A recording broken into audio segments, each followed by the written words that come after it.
podcast that finishes your workday in a very Red Raider way. This is the Tech Talk Podcast from Double T 97.3, presented by Cantex Roofing and Construction. I'm Mike Hebert, owner of Cantex Roofing and Construction. Every day is game day, and we'll get it right when it comes to your roofing, construction, windows, and mirrors. Call Cantex Roofing and Construction today. Together, we are one serving you. Oh my gosh. I feel like we need to be in a montage right now. Like just doing dumb stuff and turning towards the camera and it's just our name popping up every time underneath us. Oh, thank you, AI. Oh my gosh. Thank you, Brendan. It is Tech Talk, as the song said in the chorus of that 17 times. Bring back good, cheesy TV show themes. Bring it back. Bring it back where a third of the episode was taken up by the 5-minute song they started every episode with. We're making a mistake if we don't have that every day. Yeah. That's my thought. I mean, the other deal's not like it's so entrenched to us that it's perfect, right? You gave me 2 versions anyway. You didn't play the second one. That seems like what we play on Tuesday. Yeah, that one was better. Hey, how's it going, everybody? It's a Victory Monday. You got Tech Talk on Double T 97.3. Go Raiders! DoubleTSportsNetwork.com and the Double T 97.3 mobile app. Brought to you by Happy State Bank. We are live for 3 hours from the First United Bank studio. You can join us on the Yates Flooring Center chat line. Thoughts, comments, questions, all of that welcome there. You can also call us on the Visual Edge IT hotline, 806-771-0973. If you would like to watch us, you can do so on Fox 34 News Now and on YouTube. And if you're on Facebook, Twitter, or Instagram, make sure to follow us there. If you're following along on YouTube, make sure to subscribe to the page. And you can stay up to date with all the stuff we have going on. Gus, well, for the Red Raiders, 6 straight successful weekends in a row. Yes, sir. Had a little drama and intrigue in the second quarter, but mercy. You talk about a game won in the trenches. Just pick your side. Oh my goodness. Yeah, yes. And today at noon, Coach Leftwich said that the O-line played their best game, which I don't think is a surprise, but you know, my opinion and what he says are. His is way more important than mine, but that was my impression walking out of there. Like, mercy, that was domination. And, that was some kind of special. I mean, when was the last time we went 380, 372? If you saw a 372 and a 133 around here for 25 years, you'd have gone 133 rushing, 372 passing. Pretty nice day. Right? Not spectacular, pretty nice day. No, we went the other way. We were like, hey, we can run it. We're going to run the bleeping thing every bleeping play, right? Especially with, like, after Hammond came in, the passing game was kind of wonky for him for whatever reasons. Like, hey, just pound it. And they pounded it, and that was beautiful. That was beautiful. You talk about impose, I'll say impose your will. Oh, yeah. Will was imposed. I don't know who Will is, but he was imposed on. Will Hammond. Well, no, he wasn't imposed on. He imposed on a defender at the pylon on one play. Yes, he did. Which I'll be honest, with one quarterback out, there was part of me that was like, that was sweet. The other part of it was like, okay, but maybe we don't do that again. Because that was even throwing shoulder. And maybe if we can avoid it. The beauty of it was he covered up. He totally covered up, and so he was protected in a way when he took that shot. But still, it was like, throwing shoulder, not do that, but just for exactly what you said.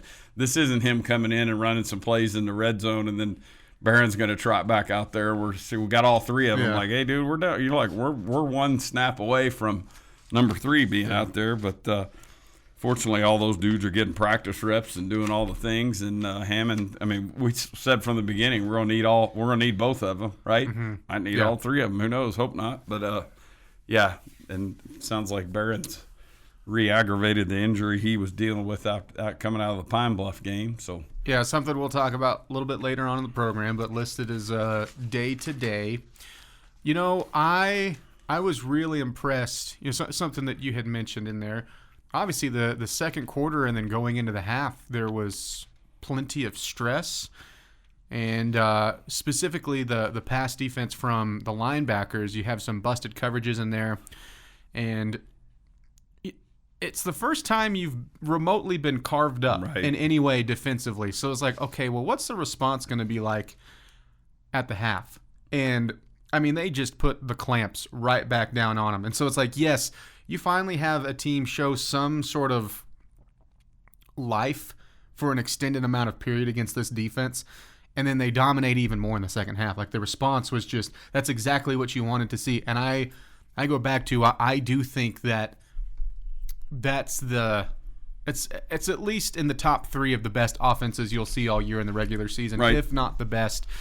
And what's funny is, you know, Jalen Daniels was doing, he was going to have to be Superman for them to have a chance, and he was trying to do everything he could. But when you can't run away, like, usually he can use his athletic ability to get away from defenders, but when your pass rush is so athletic on top of it, it was, to me, the second half response was the most impressive half, because there needed to be a response with it. That's what amped up into the equation to me, because you've been impressive all year, right? I mean, it was obviously awesome at Rice Eccles a few weeks ago. It was dominant against Houston, but when you add in that's like, okay, well, what are we going to do in the second half now that for maybe the first time all season long we're not owning the momentum? Right.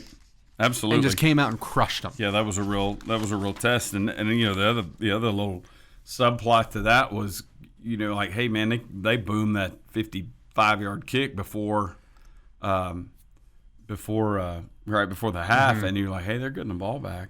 You know, and they did get the opening possession. They did get a first down, and they had like a 3rd and 1 and got mashed. -5 punted it to us, and away we went, and that was that. But yeah, the second half performance was so good defensively. Goodness, because he completed some passes and did some things, but he also got sacked a bunch. He dang near had a -15-yard fumble to his own 9, but he recovered that. But yeah, that was the moment I knew. And at that point, you were up 28-17. You just scored. I was like, you're going to blow them out in the second half. Like, things are fine. Things will be fine. Absolutely. And we saw some interesting things about the way our defense lined up and did some unique stuff this weekend that bears repeating. Probably if you can make a team play one-handed, this get them behind the sticks. This could be some interesting matchup stuff that we'll see as the season proceeds. This is my personal favorite. Brennan's dance to this song? Oh, yes. Yeah, his song? Dance to the Full House. This is what he did back there was just as cute as could be. More next on Double T 97.3.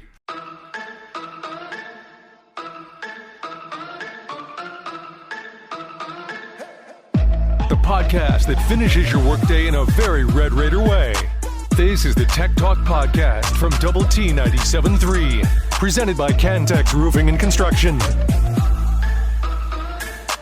Hey, happy Monday. You got Tech Talk on Double T 97.3, DoubleTSportsNetwork.com, and the Double T 97.3 mobile app, brought to you by Happy State Bank. Excellent producing there behind the glass, as always, from Brandon Riker. Jay had this on the chat line. Clinton, I think I'm going insane. I can't get that Walkin' in Memphis song out of my head. When I was walking in Memphis. You're welcome. Thank you. This on the chat line from Shelly. OMG, this 80s power ballad is taking me out. Yeah, the new let's just call it the new Tech Talk theme song there. Fully commit to the... Oh, yeah. Or, well, we got to do the other version. Intro, we need to let our listeners theme? vote. Okay. We got 2 versions, Clint. Play the other one. Come on. Yeah, Bobby Hot Dogs asked... We'll get that at the top of the hour. Perfect. There we go. Yeah, so then you can vote on the 3 o'clock version or the 4 o'clock. Bobby Hot Dogs wanted to know if that's the American Fellow Band. That's the Artificial Intelligence Band. That is the A instead of AF, it's AI. Right? American Fellow. Hold on. 6 out of 7 good weeks. Bye week made it really long between games. That's a good point. Yeah, okay. If that's Fair. as bad as it gets, we'll be okay. It's fair. This on the chat line is RG3 in trouble. I don't think so. Did you see that? Like, No. so it was during. Obviously, he was doing color for this game, and it was Jacoby Williams. Was he hanging out with Sanchez in Indianapolis? I can't. No, gosh, I can't remember who it was who got who was it that got run over? Anyways, it was when he put a shoulder into a Jayhawk defender, and his head like touched the back of his shoulder pads, and then Jacoby kept running away, and he was like, get this guy some milk. But I guess people were thinking that he said a word that wasn't guy, and so I don't think he's in trouble. I think. Oh, yeah. Yeah. I don't know what that is. Yeah. Huh. This on the 8th Flooring Center chat line, Shelly with a really good point. Remember when you called for 3.5 weekly awards for the season? What say you now, Kansan? Yeah. I was just putting I was right there with you. Man with Kansas license plate. I was right there with you, dude. We both took the over on my very soft line. Clint Softline Scott over here. It's very, very close to a horse name. Yeah, and then this on the chat line as well. To show how good Bailey's performance was, Jacob Rodriguez had 14 tackles, including a sack, and he doesn't get it. Yeah, no doubt. And Jacob Rodriguez, his sack, that did come at a huge part in the game. That's on 3rd and 1, where it's still 28-17 at that time. Was it 35-17 at that point? Wherever it was, 3rd and 1, and they're driving, just get past midfield, and they're trying to, it's a short yardage situation. Yeah, the -5. Surely they're not going to take a deep shot here, sort of thing. We're going to outsmart it. We are going to take a deep shot off play action, and then forced the old Kansas punt there, the old Kansas quarterback punt. So that was a big moment in that game. Yeah, because they were. It was in the 3rd quarter. Yeah, it was in the 3rd quarter, and then the punt goes in the end zone. So good idea, poor execution, right? Get need a little more air under it, but that's easy to criticize the quarterback turned punter in that situation. But yeah, and then I thought, it's a school record for sacks. Now, sacks haven't been around as a stat for 100 years, like the football team has. So understand that. But at the same time, you might say, well, back in the 50s and 60s, they didn't throw enough to get 9 sacks in a game. The forward pass. That it was a whole lot more ground game, and so this 9 sack deal was ridiculous, and it's like every time Daniels wanted to go deep and get other than one of the touchdown a couple of those type plays, every time he wanted to get just a little bit of extra time to get over the top, we may have been blowing coverages back there or whatever, but it didn't matter because he had like catch, look, throw type rhythm, and then he had somebody either moving him off of his platform, if you will, or just hitting him, or however you want to say it, and it happened over and over and over again. It was so impressive. And then you flip that to, and by the 4th quarter, and you and I are watching a replay of this, but by the 4th quarter, they're getting holding penalties. There's some fatigue going on here. What do I have to do to block these cats? Well, it's you're getting whooped. Something that happened that I thought, going back to the Utah game, which I want to talk about them because your performance at Rice Eccles just gets better and better the more that you watch Utah play. Yes. Like we talk about those old school big backs that would just wear you down, and those maybe early on they're not overly effective, and those 3 yard per carry type averages suddenly start turning into 5 yard per carry averages, and all of a sudden they start popping off in the late in the 3rd quarter and 4th quarter because they're just relentless. Your defensive line, even if you haven't maybe been hitting early and you've just been causing pressures, eventually those have started to turn into sacks. Yes. And in this one, you caused pressure the whole time. And I'm not trying to say that you haven't caused pressure even when you've had big sack numbers, because you have, and you've affected the game. But to what you're saying, this one was like anything remotely well the Kansas offensive line that did, which wasn't a whole lot, anything they remotely did well was just completely washed out in the second half because they couldn't do anything by the end. And they were just exhausted, and it felt like every single down was the Red Raiders' first down defensively. Like, just the way that they went, especially on the front. Absolutely. And to Daniel's credit, he didn't turn it over amid all of that fury. Mm-hmm. You know, and there's a lot. You see a 25 for 31. Again, we're early in the fourth quarter, and, you know, you see those completion numbers. You go, man, that's pretty good. But there was a lot of that was dink and dunk type stuff, which, again, that's fine because you can design an offense around that and be pretty effective with it. But they had trouble getting behind us, you know, and getting the chunk plays that I think is part of their game, Clint. We talked about that. They're the fastest receiver in the conference, and you never really got unlocked. Had a tight end go like 14 catches for 70 yards. But, yeah, I just thought it was a tremendous performance by our guys, and especially when you think about that 21-17, the way we all felt at halftime, and then to just take that game back and go, hey, we're going to just slowly remove this game from your grasp and take it over. And look, I mean, obviously I'm well in tuned on the other side of of social media of the fans for that team. They're, you know, complaining for lots of reasons. There's been complaints. I get it. No. But they're like complaining just like the play on the field. It's like, look, the Red Raiders are going to do this to have the chance to do this to everybody they see. Get over it. Like, exactly. Step off the ledge for a second. Good grief. Yeah, this isn't a team missing free throws or something. This is a team like, dude, you're outmatched at umpteen positions on this field. At some point, chalk it up to, man, we're getting our behinds kicked instead of going, come on, Jones, what's wrong with you? Like, well, Jones is getting his butt kicked. The fact that you pulled within 4 was a miracle looking back. Absolutely. And a credit to you. To me, thank you. It's Tech Talk on WT97.3. The podcast put together with Red Raider fans in mind. This is the Tech Talk Podcast from Double T 97.3, presented by Cantex Roofing and Construction. It is Tech Talk on Double T 97.3, keeping us up on the Yates Flooring Center chat line. We'll get some more of those thoughts and comments in just a moment. Before we get to a play of the day, little man helping man here from Racer 26. Thank you, appreciate it. Big wreck at Highway 87 and FM 41. Southbound traffic is stopped. So if you're anywhere in that area, just a heads up for that. Yeah, be careful.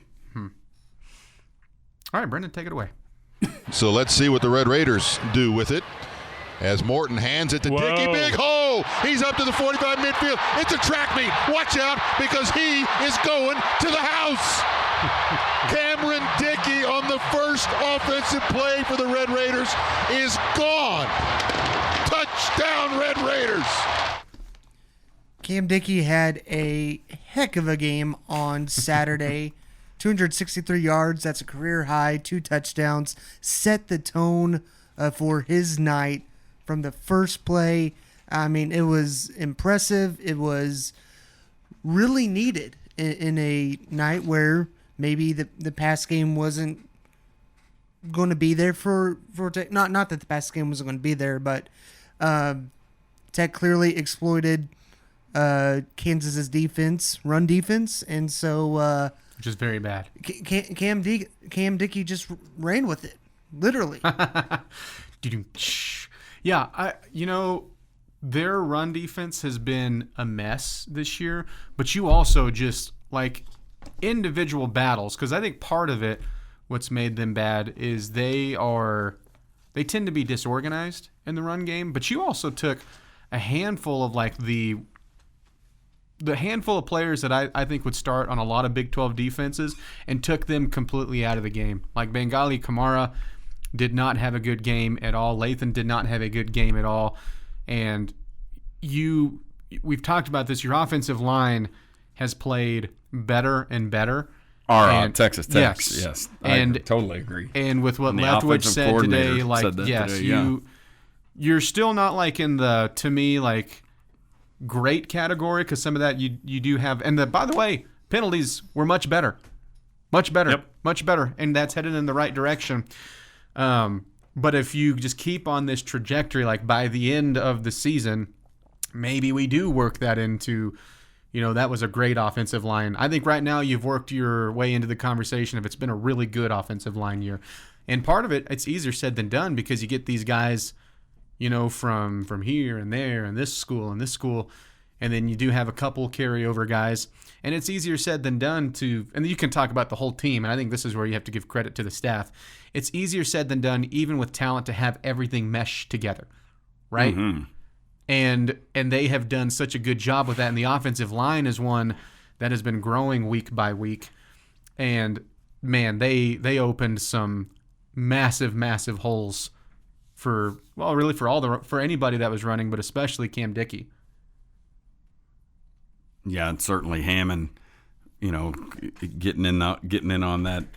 I guess we'd call that some RPO type option runs. I don't exactly know. I don't know that those were a bunch of called, because a couple of those where he faked a Dickey, and then I think his second touch or his first touchdown was that. Yeah, you had some like read option in there. Yes, just and I think in watching the touchdown, I think Dickey could have scored or Hammond. It's easy to say that because sometimes guys peel off and follow the other one, but he turned down, handed the ball to Dickey, and kept it himself. It's like, yeah, both of you guys could have scored. Dickey that way or Hammond this way. Yeah, the O-line really, really played well this week. Happy for those dudes, and they're getting guys healthy, in a way that depth is revealing itself. And it's also, there's some guys who aren't really getting on the field at this point in time. And this is what we thought might be a byproduct. And again, knock on wood, need these dudes to stay healthy. But we're going to have some guys that aren't going to get a ton of run this year, that next year when they're ready for the two deep, they're a year older. Instead of us putting them out there as redshirt freshmen and going, well, we're going to take our lumps there, probably playing before they're ready. These guys are going to be third and maybe fourth year guys before they're really, really in the thick of it. And it's just going to make everybody that much better. This year's portal class has a chance to set that group up for a while. Hey, if we're not playing 4 and 5-star tackles and all the things that are signed in the coming years, we've got 4th and 5th year dudes with hair on their bellies. That are ready to go physically, that have been through the scraps. Yeah, Clint, you have hair on your belly, but it's way different. And if we just look at you, like just what, 6'5", 6'4", 6'4", what, 2? 248, I think was the last time I weighed. I didn't know if you were going to give us one of those. So, like on paper, you're kind of an imposing figure. 6'4", 240. Dang, Brendan, see that? And then you meet him in person, you go, oh. You've been eating a lot of ice cream, huh? When's the last time you timed your 40? Oh, I don't want to 40 bowls of ice cream, 40 donut holes. What are we talking about? Check out my 40 time. He's a big bumbling man with Kansas license plate. License plate. Yeah. On paper, doesn't show the muscle definition or no. What is it? BMI? I'm forgetting. Yeah, right? Body mass index. Yeah. Yeah, Holton Hendricks is the other one of those names that I was thinking of. Cash Cleveland and one more. We haven't even seen a ton of Daniel Sill. Think about that. However many of these dudes move on this year, there's going to be depth. There's going to be guys that are playing that are a year older than they should be. Right now the talk is that, Zambrano had sort of some wonky health stuff coming into this year. And, and hopefully they won't need him. And again, this is me knocking on wood, and they can redshirt that guy. That would be awesome. Yes, it would. And I'm really curious, one, like you said, how much will you have to replace? From who has eligibility, who will use it, who will move on, stuff like that. And again, this could be an entire team conversation, just with the influx of older players that you did bring in. And that conversation just going to be, that's one we knew, down the line after this season, we're going to have, and the staff's going to have to look at. But I wonder, like right now, what is their portal number? Like, what's Coach Blanchard thinking of for next year, right? Because he's obviously working diligently and dreaming up next year's roster from recruiting and freshmen. Right. And he has the same big board that he had going this year. He's got one for this offseason. And we think this guy will fit our system and this guy could become available. Like, what do you think their portal number would be for next year? And I don't know what the answer is just from the offensive line. I don't know what the answer for that is, but you do have just a lot of young guys that you feel really good about. And so it would be hard to imagine that it would be as many offensive linemen as you brought into this portal class. Like you said, the whole reason you brought so many was kind of used as a bridge about some of the guys you're bringing in and will bring in. Yes. Beautiful. Yeah, you got it, dude. It sets up for success beyond this year, although I think we're all crystal clear on the fact that this team is it's all about this year. Mm-hmm. Never been set up in a way like this to win, and so there will be no saving anyone for next year. But I was just talking about being hopeful that could happen, given our just given the everybody staying healthy. What I'm trying to say. Yeah. We'll get some more thoughts on the other sides. Tech Talk on Double T 97.3. It's every Red Raiders' favorite podcast. This is the Tech Talk Podcast from Double T 97.3. Presented by Cantex Roofing and Construction. 30 more minutes with us here on Tech Talk. You got us on Double T 97.3. Still some time to give us your thoughts on the Yates Flooring Center chat line. We will have Ask Tech Talk in 15 minutes from now.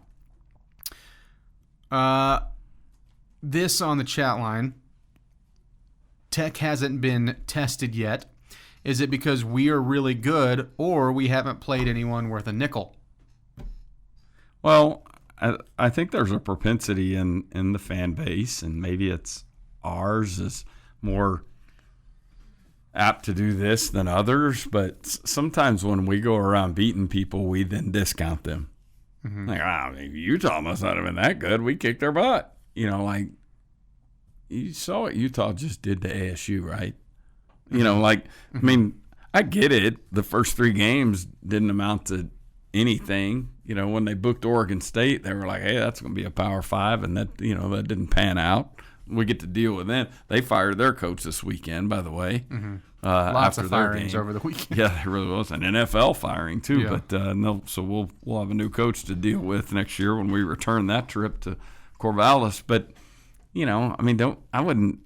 have a hard time with the idea that Houston stinks and Utah stink. Well, and I think part of this, too, is like metrics. Again, metrics don't win or lose games, but metrics that are also opponent adjusted have you top 5 everywhere. And also, if you look, like, this is a Kansas team that, again, different game, different situation, I understand, but also it's a Kansas team, Gus, that went into Missouri and hung with them and had every chance to win that game. That's a top 25 Missouri team that was given Alabama fits. Yeah. Again, if you're doing your comparisons there. And you just, Gus, outside of one quarter, you took them to the woodshed. Yep. You made it look like you were playing a group of 5 team. And if you keep doing that, you're gonna clearly get a bye in the play. If you take care of business, in the way that you have, you're gonna easily be in the top 4. And there's big challenges ahead. You got a injured quarterback here, which means you're a play away, possibly. Again, Morton's deal's serious. How serious, we're going to find out, but maybe a play away from a third-string quarterback taking meaningful snaps on the road against the defending Big 12. So anything can happen here. But, this team is built to be pretty dang good.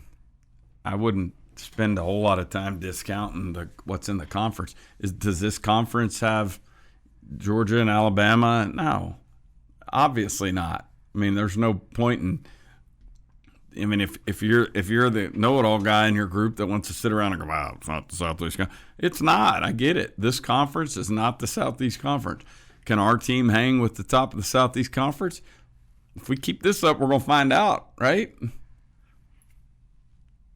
And this year, it's not even Well, I mean, Alabama's still on there, but even then, like, they have a loss to a Florida State team that's fallen apart. That's now Georgia doesn't look like the Georgia of old. Now this year, it's like, well, you don't have an Ole Miss in your conference. Right. Who, by the way, they just struggled at home against Washington State. Tell me the truly, Gus, the truly dominant team in college football this year that you would seriously go, you wouldn't have a shot to hang with. I know. Because there's not one. Ohio State's a team that I think is the best team in the country, but could we not hang with them? That's because I think they're that good defensively that they're going to be really hard to play against. And you know what? Hopefully we find out, right? That means we've had a heck of a season if we're dealing with the Buckeyes. Welcome to your new world where it's Ohio State, it's Indiana, and it's Texas Tech. Oh, yeah. Hey, and to your point, I was just about to say the biggest surprise of the weekend for me was Indiana going to Autzen and kicking their butt. I mean, Indiana did with the portal a year before we did in terms of going out and getting veteran player. They assembled their portal in a way that I remember Coach McGuire being very complimentary of it. Like, hey, they went out and didn't just get good players, they got veteran players, and all of a sudden, they transformed quickly. And by the way, Indiana's reward for that is the firing of the weekend, Penn State. After the second week in a row as a 20-plus point favorite, losing, and just, they go out and can their guy yesterday, and thus Kurt Cignetti, head coach at Indiana, is being thrown around. The other one that's being thrown around is Matt Rule, because Matt Rule's from that part of the world and had success up there. The third name, and again, this is just sports writer speculation, but it could be fueled by agents, which gives it a little more credibility. The other name, Clark Lee, who's the head coach at Vanderbilt, who's done a tremendous job. Do you remember his first SEC media days, and he was like going on this rant about how they're going to be a winning football team and how he believes, and like, I'll be honest, I was laughing at it, and I'm sitting here like, well, that's a valid football program over there, which you couldn't even say valid football program 4 years ago for Vanderbilt. I think, Cignetti, it's not a problem, I guess, but Cignetti's 64 years old. Penn State, sure. Penn State might be thinking, I wish you were like a little bit younger than that. I saw someone, they put out the Matt Rule all of this to say Matt Rule really intrigues me as the head coach of Penn State. Yeah, and Nebraska people would just right now. Yeah, where would they go? Matt Rule right now is getting pay raises and extensions as we speak. Like the good people of Nebraska are clutching their. Yocould you imagine though? Okay, so you're a Penn State clutching fan. Their Tom Osborne bobbleheads and saying Dr. Tom would never do this to us. You're a Penn State fan. Okay, put yourself in that role, and you're going, because it wasn't the reason they let go of Franklin wasn't because they dropped these past two games. No. It's because they've been looking for a reason, because he couldn't beat top 10 teams consistently. And you run into those, right? Pretty much every year, especially with Ohio State there. And you went, okay, but here comes Matt Rule, who's like 0-27. Yeah, I'm not saying it wouldn't be the case at Penn State, but it is just kind of funny to think about it from that angle. That'll be a fascinating job if they went to Rule, because that job is well equipped in terms of tradition and resources and all the things. They're. I'm not saying they couldn't use an upgrade in their football facility or whatever, but I'm saying that's massive stadium, huge following, state with a lot of people. Someone pointed out, okay, well, what if Cignetti says no to Penn State because he has things rolling in a way that he does with Indiana, and he just starts taking their recruits instead? Well, that could be happening too, because they've had a couple of decommits in the last 24 hours. Crazy. It is Tech Talk on Double T 97.3.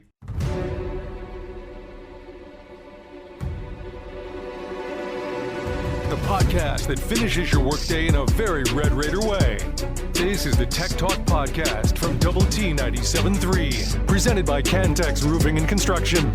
Ask Tech Talk is brought to you by Visual Edge IT. Give us your questions on the Yates Flooring Center chat line.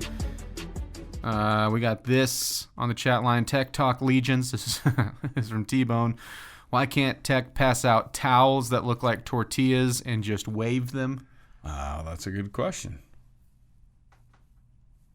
Yeah, I'm sure this time next week we'll have as I'm sure there's some strategizing this week on messaging and whatnot, and then that I would assume that messaging will either that or there's no messaging.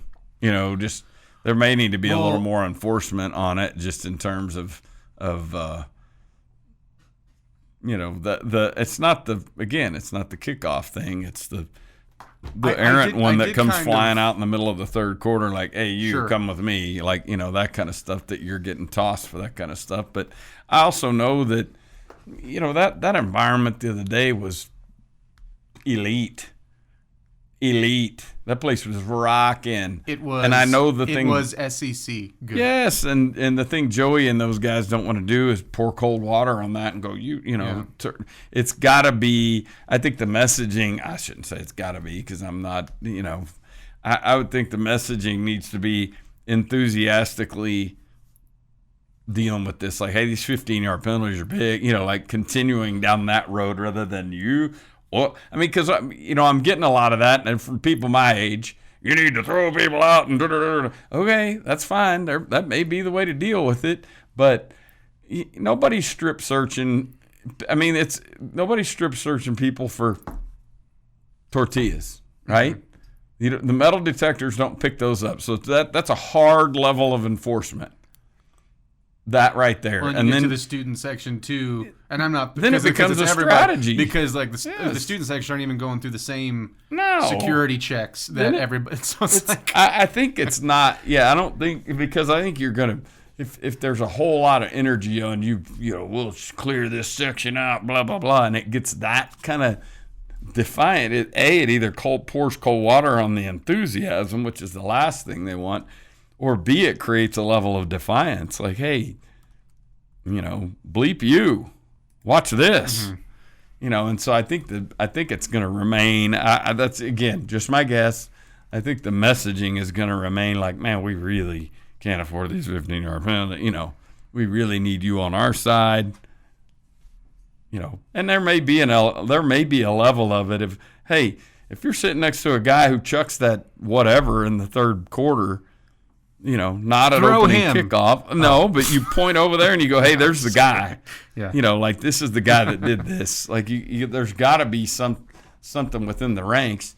And, the Woodman was interesting today. I thought he was talking about his brother here, and like KU fans going, we have to throw some tortillas on the field because they'll get the penalty for it. And, like, there's the deal. If you're worried about, yes, but if you're worried about that, about the opposing fan base, that's not the issue. No. That's exactly not. That might be a drop in the bucket. Well, and of the worries with that. Exactly. I mean, you know what? If that's going on, I'm pulling out my phone. All right? Sure. I'm pulling out my phone and I'm getting ready for homeboy back here over my right shoulder in the KU jersey, firing a thing on the thing. And here you go, social media. Have fun with this. But, I mean, just because right now what we're dealing with is we found a pocket knife. Yeah, it could have fallen out of your assistant AD's pocket, too. We don't know. Now, I know there's crap thrown on the field, and so I'm not excusing that, but it's also, it's like, take it down a notch there. We can worry about policing our fans, Lance Leipold. You don't get to, bruh. It's like my brother. If my brother's misbehaving, and then, and I'm like, hey, dude, you got to act better. And then Clint comes over there and goes, you need to tell your little brother, hey, I'll deal with my little brother. You pipe down. Like, it's that kind of a deal. That's the emotion that I had, and that I have when I see the deal, and that I think is what Joey was doing. Like, that's why I think Joey bristled. Like, you don't tell me how to deal with this. Well, he tried. I'm working on it. He tried to like say, hey, I understand. He tried to defuse the situation first, and then when he backed. When he just doubled down, that's when he went at, not even went after him, just like, I mean, I think as calm as you could be in that situation, like, made his point clear, like, what do you want me to do about it? Exactly. And they're trying to do this. And we're working on it. This is what I wonder, though, Gus, because, like, last week, how did we start the week? And how did they start the press conference? Like, hey, it's not about the tortillas. It's about being loud. I wonder, I don't know if that hurt or helped or did anything, right? And so I am curious to what will he say, not this week but next week when you're looking at another home game. Sure. Because something that the administration over there did, that Texas Tech did, is it wasn't like, hey, they limited you and they found a way to make it where it's only 2 throws. Dude, they worked with you. Dude, they gave you the chance to keep that tradition. Sure. No, I know. And it's like a teacher in a classroom. Right. If it continues to be a problem, if you keep getting penalties that way, it's like a teacher in a classroom, right? Hey, phones are allowed as long as you're not texting in class, right? And that first person is texting in class. That second person is on Facebook. And then it's like everybody keeps, popping off one, there's a student doing it, there's another student doing it. And then all of a sudden, guess what? Phones are banned. Dude, they're working with you. Right. Sure. You have the head coach in the postgame. There's like 5 different conversations of BS that happened after the game, right? And none of it's fun. It's all annoying. It's completely overshadowed a terrific performance and a 6-0 start and a team that has a legitimate shot not just to be in the college football playoff, but to make a freaking dent. And all we've talked about the past 48 hours is that of a coach making up a story about a knife. Sure. Yeah. These fans throwing tortillas. Right. The coaching staff and athletic director having to say stop it and knock it off. Well, it's like the petty defiance of a kid, and it's like, acting out on that deal. It's like Joey's saying, he's going, man, we're all in this thing together. It's like you getting a 15-yard penalty for celebrating. He calls it crimes against the family. That's kind of what that is. That's a crime against the family. And by saying it that way, I think he's saying, hey, us 60,000 people are part of that deal with them. You know what I mean? Like they're embracing us. So let's not betray that trust. And I sit on the 52nd row, so I'll include us in the problem. But it's not at the top of the stadium. It's not just the students. And I didn't mean to make it because it's not. It's the no. You can see him coming from everywhere. I think Coach McGuire, the best thing that he said about it, again, all class and in a very calm way, was like, if you're putting that, making the moment about you're saying, even though I'm a fan of this team and this program, it's more important for me to have this one moment, through it on the field, than it is to, help by not doing it, right? Because if you're having to decide between that decision, should I or shouldn't I, it's helping to not. And it is hurting to do so. Well said. A little Monday Night Football tonight. Bears or Commanders? Who you got? Where is it? At Washington. I'll take the home team there. We got the baseball game. I still can't take the Bears. I'm with you. Seattle Commanders. The Mariners sorry, I didn't mean to interrupt you. Mariners are creating real problems for Toronto. Mariners are more or less pitching this series backwards, and they're about to take a 2-0 lead at Toronto. Toronto down 6-3 in the middle innings. Woo! Clint. One more Mariners, for you here on the way rolling out. ball of butcher knives, right, Riker? Right. Just what you said. The Mariners are a rolling ball of butcher knives. Or maybe you said they were not a rolling ball. It's Tech Talk on Double T 97.3. More tomorrow. This has been the Tech Talk Podcast, presented by Cantex Roofing and Construction. Check out our library of Double T 97.3 podcasts at doublet97.3.com.